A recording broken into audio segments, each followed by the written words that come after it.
हमारे आज के नीति शास्त्रीय व्याख्यान का विषय है सुखवाद।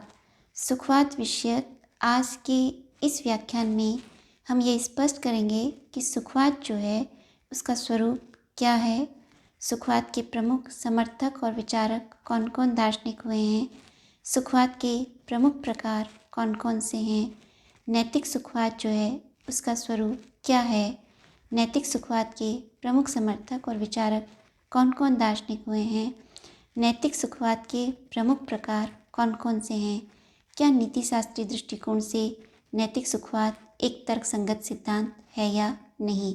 साथ ही आज के इस व्याख्यान से संबंधित महत्वपूर्ण परीक्षा उपयोगी प्रश्न जो हैं उन्हें भी स्पष्ट करेंगे। सुखवाद जो है नीति शास्त्रीय दृष्टिकोण से वह नैतिक सिद्धांत है जो मानवीय जीवन का चरम लक्ष्य सुख को ही स्वीकार करता है। इस सिद्धांत के मतानुसार मनुष्य के समस्त कर्मों का प्रयोजन अधिक से अधिक सुख प्राप्ति करना है।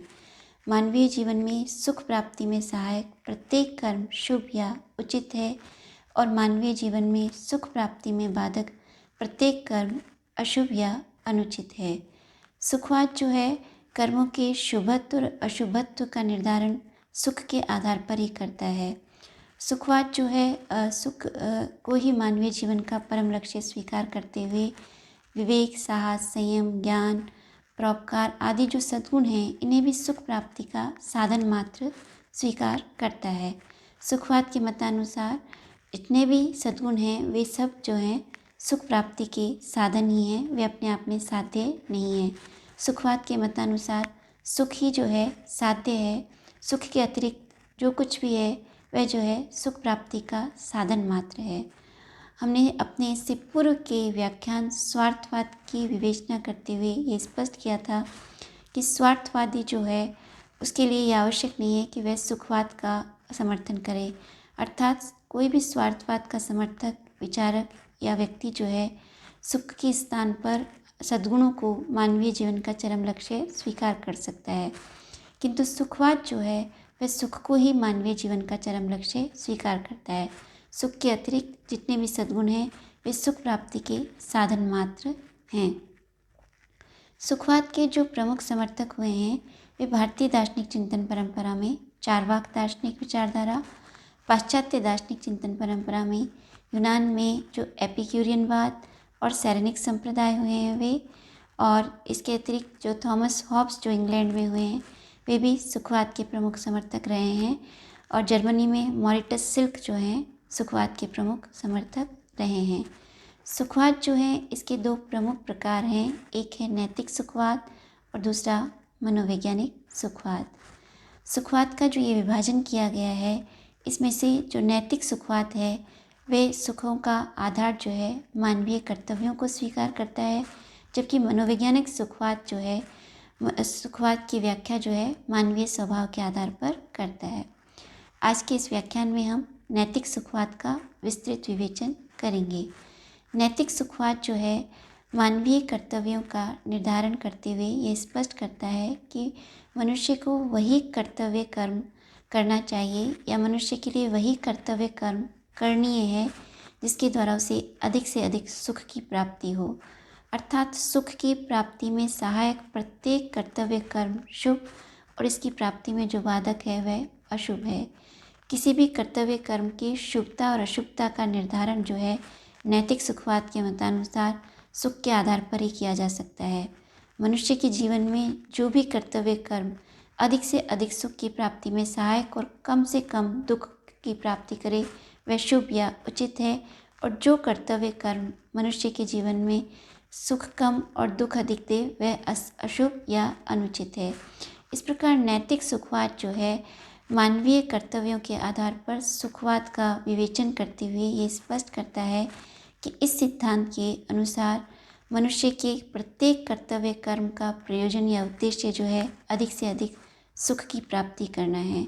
सुख की प्राप्ति में सहायक प्रत्येक कर्तव्य कर्म शुभ और इसमें बाधक जो है वह अशुभ या अनुचित है।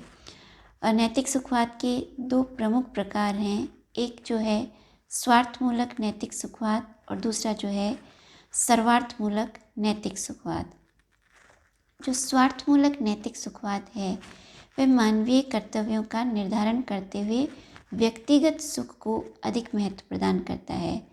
नैतिक स्वार्थमूलक सुखवाद के अनुसार वही कर्तव्य कर्म शुभ है जो मनुष्य की व्यक्तिगत सुख प्राप्ति में सहायक है। जो कर्म मनुष्य के व्यक्तिगत सुख की प्राप्ति में सहायक है वह शुभ और जो इसमें बाधक है वह अशुभ। अतः नैतिक स्वार्थमूलक सुखवाद जो है व्यक्तिगत सुख के आधार पर मानवीय कर्तव्यों की व्याख्या करता है। नैतिक स्वार्थमूलक सुखवाद के प्रमुख समर्थक जो हैं चारवाक दार्शनिक, एपिक्यूरियनवाद, सेरेनिक्स, हॉब्स और मॉरिटस सिल्क हुए हैं। जबकि सर्वार्थमूलक सुखवाद जो है सुखों की व्याख्या जो है मानवीय जीवन में जो कर्तव्य हैं उनकी व्याख्या जो है व्यक्तिगत सुख के स्थान पर अधिकतम व्यक्तियों के अधिकतम सुख को महत्व प्रदान करता है। सर्वार्थमूलक सुखवाद के मतानुसार मनुष्य के लिए वही कर्तव्य कर्म करणीय है जिसमें अधिकतम व्यक्तियों का अधिकतम सुख निहित हो।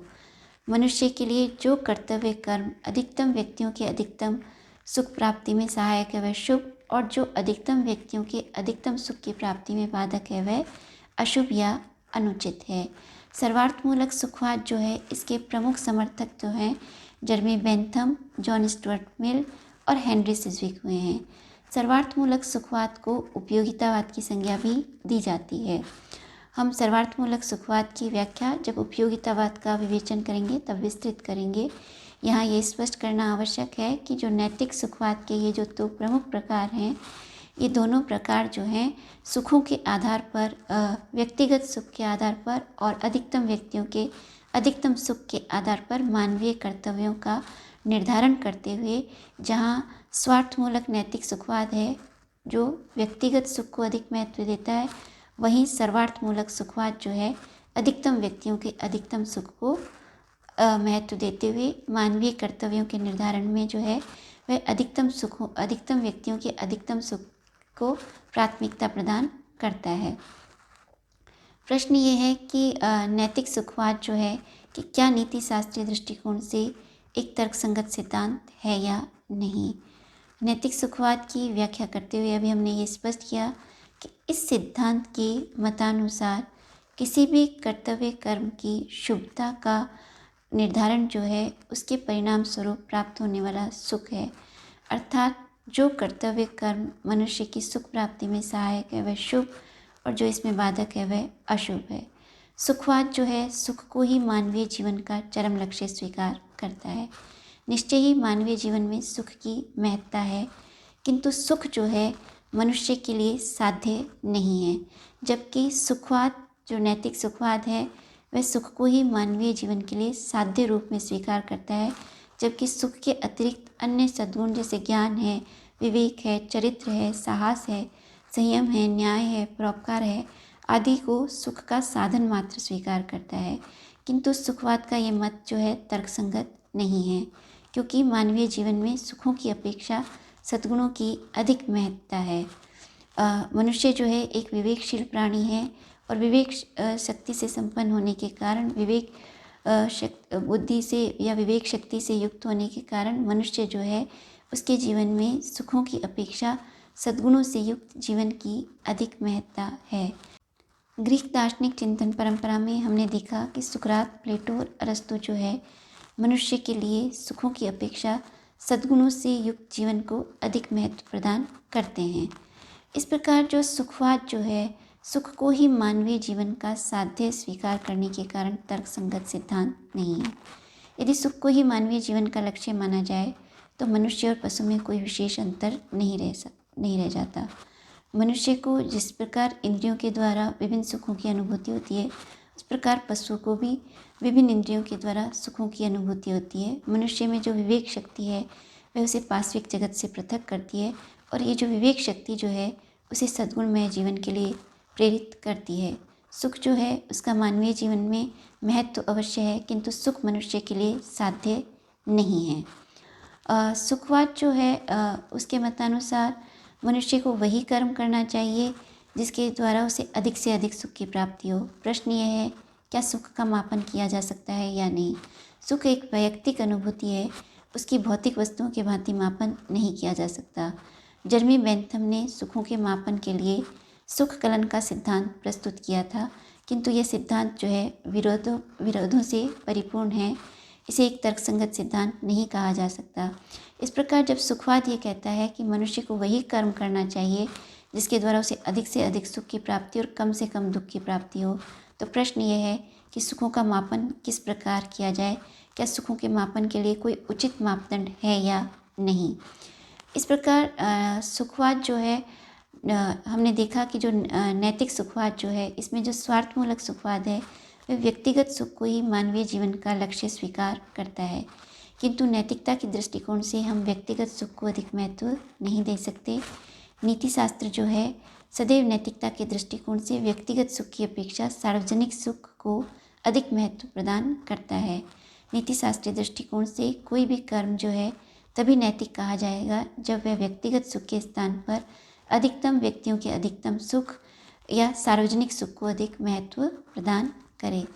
इस प्रकार नीति शास्त्रीय दृष्टिकोण से जो सुखवाद जो है वह एक तर्कसंगत सिद्धांत नहीं है, क्योंकि इस सुख को ही मानवीय जीवन का चरम लक्ष्य स्वीकार करते हुए सुख को साध्य स्वरूप स्वीकार करता है, जबकि मानवीय जीवन में सुख जो है साध्य नहीं होकर साधन मात्र है। आज के इस व्याख्यान से संबंधित महत्वपूर्ण प्रश्न जो हैं इस प्रकार हैं। सुखवाद की अवधारणा को स्पष्ट कीजिए। सुखवाद जो है उसके प्रमुख प्रकार कौन कौन से हैं। नैतिक सुखवाद की अवधारणा जो है उसकी विस्तृत विवेचना कीजिए। नैतिक सुखवाद का आलोचनात्मक परीक्षण कीजिए। नैतिक सुखवाद के प्रमुख प्रकारों को स्पष्ट कीजिए। सुखवाद की अवधारणा को स्पष्ट करते हुए नैतिक सुखवाद के विभिन्न प्रकारों की विवेचना करते हुए ये स्पष्ट कीजिए कि नैतिक सुखवाद जो है नीति शास्त्रीय दृष्टिकोण से एक तर्कसंगत सिद्धांत नहीं है। सुखवाद का आलोचनात्मक परीक्षण करते हुए ये स्पष्ट कीजिए कि नीति शास्त्रीय दृष्टिकोण से सुखवाद जो है एक तर्कसंगत सिद्धांत नहीं है। आज के व्याख्यान से संबंधित ये महत्वपूर्ण प्रश्न हैं।